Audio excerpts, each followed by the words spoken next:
Assalamualaikum warahmatullahi wabarakatuh. Perkenalkan, nama saya Mahbubatuz Zahroh dengan NIM 1910400365. Baik, di pembelajaran kali ini kita akan membahas tema yang berjudul Manajemen Pendidikan Anak Usia Dini atau biasanya disebut dengan PAUD. Apa saja sih yang akan dibahas di materi kali ini? Yang pertama, kita akan membahas fungsi dan pengertian manajemen PAUD dalam membentuk sekolah menjadi PAUD unggulan. Yang kedua, apa yang menjadi prinsip dan tujuan manajemen TK, KB, TPA, dan SPS. Yang ketiga, tata kelola apa saja yang menjadi ruang lingkup manajemen lembaga PAUD. Yang pertama, pengertian manajemen PAUD. Kata manajemen berasal dari bahasa Inggris manajemen atau kata dasarnya manage atau pengelola. Jadi manajemen memiliki arti pengelolaan, pengarahan, pengaturan yang ada di dalam sebuah lembaga. Dengan demikian, pengertian manajemen PAUD adalah suatu upaya mengelola, mengatur, dan mengarahkan proses interaksi edukatif antara peserta didik, guru, dan lingkungan secara teratur, terencana, dan tersistem untuk mencapai tujuan pendidikan anak usia dini. Program pembelajaran di ruang lingkup manajemen PAUD ini biasanya bekerja sebagai penyusunan program kerja tahunan, penyusunan kalender pendidikan, penyusunan satuan kegiatan tahunan dan mingguan, pengaturan pembukaan tahun ajaran baru, pengaturan pelaksanaan KBM, pengaturan kegiatan bermain, pengaturan kegiatan evaluasi, pengaturan kegiatan bimbingan dan penyuluhan, yang terakhir pengaturan penutupan tahun ajaran. Terus selanjutnya ada kesiswaan. Kesiswaan ini biasanya bekerja sebagai perencanaan kesiswaan, pengaturan penerimaan siswa baru, pengelompokan siswa, pencatatan kehadiran siswa, pembinaan disiplin siswa, pengaturan mutasi siswa, pengaturan kelulusan, yang terakhir pengaturan pelaksanaan program layanan khusus. Terus selanjutnya ada kepegawaian. Kepegawaian ini biasanya bekerja sebagai perencanaan pegawai, pengadaan pegawai, pengangkatan pegawai, pembagian pegawai, pengembangan pegawai, pengurusan kenaikan pangkat pegawai, pengurusan mutasi pegawai, dan terakhir pemberhentian pegawai. Terus selanjutnya ada sarana dan prasarana. Sarana dan prasarana ini bekerja sebagai pengadaan sarana dan prasarana, terus distribusian, pemakaian sarana dan prasarana, pemeliharaan sarana dan prasarana, terus yang terakhir inventarisasi sarana dan prasarana. Terus ada keuangan. Keuangan ini bekerja sebagai perencanaan anggaran tahunan, pengadaan anggaran, pendistribusian anggaran, pelaksanaan anggaran, pembukuan keuangan, dan yang terakhir pertanggungjawaban keuangan. Dan selanjutnya yaitu yang terakhir ada hubungan dengan masyarakat. Selanjutnya ada manfaat manajemen pendidikan anak usia dini. Yang pertama, efektif. Efektif dalam manajemen PAUD dapat diartikan sebagai indikasi terlaksananya semua program PAUD secara tepat serta melibatkan seluruh komponen lembaga PAUD tersebut. Terus yang kedua ada efisien. Sedangkan efisien berkaitan dengan efisiensi atau penghematan, yaitu program PAUD terlaksana dengan sumber daya seminimal mungkin Dalam prakteknya, secara nyata di sekolah, manajemen PAUD yang efektif dan efisien tidak mudah diimplementasikan secara operasional. Sebab pengertian efektif dan efisien ini terlalu akademis dan agak sulit dijadikan ke dalam konkret. Inti efektif dan efisien dalam manajemen PAUD sering dikaitkan dengan pengambilan cara atau keputusan yang tepat dan pemberdayaan seluruh komponen PAUD yang ada untuk mencapai tujuan semaksimal mungkin. Untuk memahami konsep efektif dan efisien, kami berikan contoh berikut.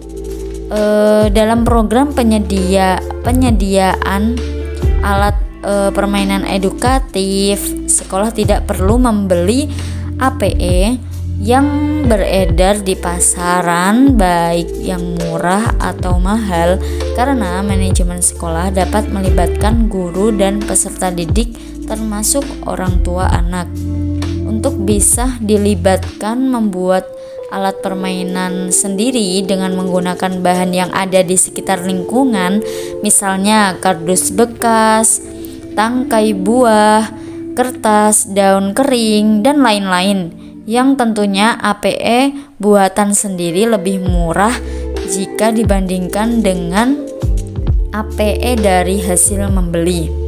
Nah, nilai efektif dan efisien sudah ada pada contoh di atas karena kita tahu manfaat APE adalah untuk menstimulasi perkembangan anak. Dari segi manfaat yang dikatakan sama dan dengan pengeluaran biaya untuk mendapatkannya lebih murah daripada APE buatan pabrik, maka bisa dikatakan membeli APE PAUD yang melibatkan guru dan anak didik dalam membantu menstimulasi anak dikatakan efektif dan efisien, atau manfaatnya dapat, hematnya dapat. Selanjutnya ada prinsip manajemen PAUD. Manajemen PAUD biasanya dilakukan oleh kepala sekolah atau disebut pengelola PAUD. Ada 4 prinsip yang harus dijalankan agar manajemen yang dipimpinnya berjalan dan berfungsi dengan baik, yaitu yang pertama, komitmen dan ketegasan. Komitmen ditunjukkan kepada kesanggupan kepala sekolah dalam memajukan lembaganya. Guru, staf administrasi, anak didik, orang tua, dan lingkungan masyarakat harus turut mendukungnya. Mereka harus memiliki komitmen yang kuat untuk mengoptimalkan tumbuh kembang anak sesuai dengan tugas masing-masing.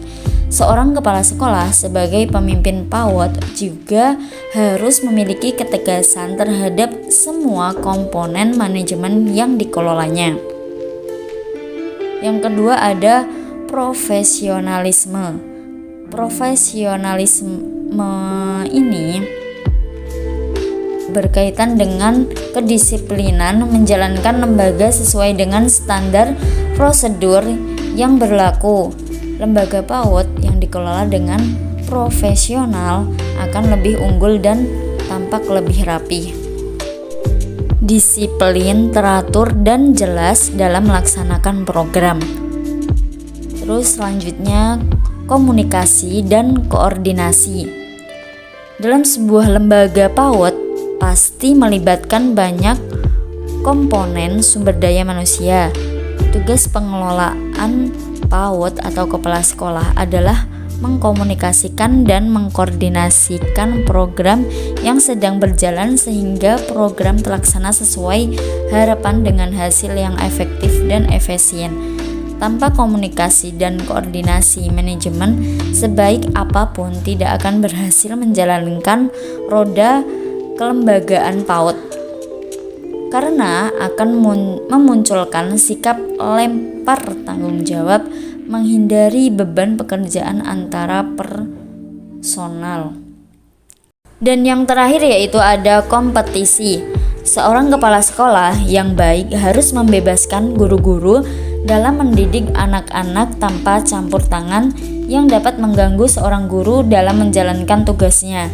Caranya adalah dengan memberikan reward atau hadiah, hukuman guna menciptakan iklim kompetisi yang sehat. Dengan adanya iklim kompetisi yang sehat dengan cara pemberian hadiah atau penghargaan bagi guru yang berprestasi di bidang tertentu, pernah menjuarai lomba pembuatan APE tingkat provinsi misalnya, maka guru tersebut harus mendapatkan penghargaan dari sekolah. Hal ini akan menjadi penyemangat motivasi guru lain untuk dapat memacu diri mereka agar lebih baik, dan hasilnya adalah lembaga PAUD yang ayah bunda pimpin akan maju.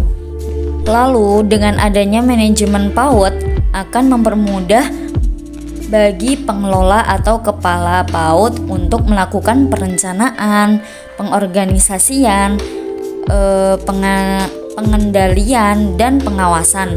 Yang dimaksud dengan perencanaan di sini, perencanaan dalam penyelenggaraan pendidikan anak usia dini sudah dituangkan ke dalam visi, misi lembaga, dan strategi untuk mencapai tujuan. Usahakan dalam membuat perencanaan dilengkapi dengan tabel penjadwalan, kapan program mulai dan selesai. Perencanaan ini akan membuat program berjalan matang dan tepat waktu. Dan yang dimaksud dengan pengorganisasian di sini adalah selain perencanaan yang matang, hal yang tidak kalah penting dalam keberhasilan program PAUD adalah pengorganisasian. Bagilah tugas secara profesional sesuai dengan kemampuan yang dimiliki masing-masing sumber daya individu yang ada. Dengan adanya manajemen PAUD, pengorganisasian akan dapat dilakukan dengan mudah karena komponen PAUD yang di dalamnya terdapat sumber daya dapat bekerja bersama-sama membentuk sebuah sistem untuk mencapai tujuan tertentu. Dan yang dimaksud dengan kepemimpinan di sini, seorang pengelolaan PAUD tidak boleh disibukkan dengan pekerjaan inter lembaga yang dipimpinnya. Ini harus melihat keluar, mencari ide dan inspirasi baru agar PAUD yang dipimpinnya bisa maju. Pengelolaan PAUD juga harus mengajar di kelas, dan tentu jam mengajarnya tidak sebanyak guru-guru lain karena ia juga harus tahu kondisi lapangan dengan instansi yang dipimpinnya sehingga ia mengetahui persis program yang bagaimana yang seharusnya dilaksanakannya. Terus yang dimaksud dengan pengawasan di sini yaitu dengan adanya manajemen PAUD, pengawasan akan menjadi lebih mudah karena pengelola PAUD akan membagi pekerjaan terhadap individu-individu yang terlibat guna mencapai tujuan. Sebuah rencana program harus diawasi atau dikontrol yang tujuannya bukan untuk menilai baik atau buruk, akan tetapi seorang kepala sekolah harus memberi motivasi, arahan dalam lebih mengoptimalkan lagi hasil kerja yang dicapai para individu. Demikian pengertian manajemen PAUD, fungsi, tujuan, dan ruang lingkupnya. Semoga dapat menambah wawasan kita sebagai calon guru maupun ayah, bunda, sebagai pengelola, kepala sekolah lembaga PAUD dan taman kanak-kanak. Terima kasih kepada teman-teman yang sudah menyimak video kali ini. Semoga bermanfaat. Sekian dari saya. Wassalamualaikum warahmatullahi wabarakatuh.